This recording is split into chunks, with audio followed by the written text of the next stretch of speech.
Lahat ng eskultura ay nagsisimula sa isang ideya. Nagsimula ako sa pagguhit at paggawa ng maliit na makete upang mailarawan ang hugis at proporsyon.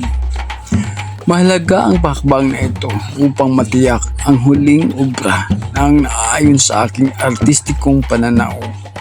Matapos mabuo ang disenyo, sinimulan ko ang pag-ukit ng orihinal na modelo gamit ang putik. Sa yugtong ito, pinino ko ang detalye at eskultura ng estetiko na emosyon upang mapanatili ang orihinal na modelo.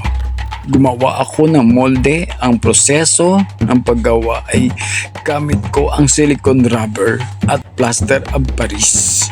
Maingat kong inilapat ang materialis ng molde ng paunti-unti upang makuha ang bawat detalye.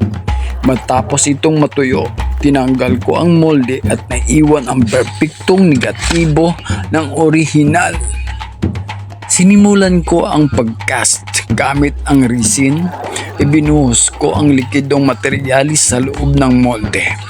Kailangan ng presisyon sa hakbang na ito upang maiwasan ang mga bula at matiyak na mapuno ang bawat sulok nito. Matapos tumigas ang material, maingat kong tinanggal ang molde upang mabunyag ang hilaw na cast ng eskultura. Ang hilaw na cast ay simula pa lamang.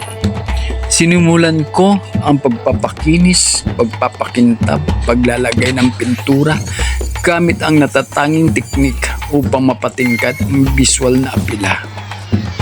Matapos ang ilang linggo ng masinsinang paggawa, si Dato Sumangga ay tapos na.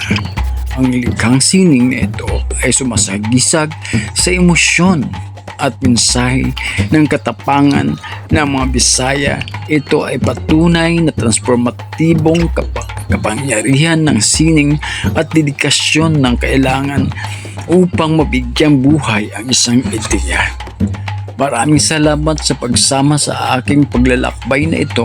Ang paggawa ng Dato Sumangga ay isang malalim na makabuluhang karanasan at sana'y makaantig ito sa inyong mga puso tulad ng sa akin. Maraming salamat po.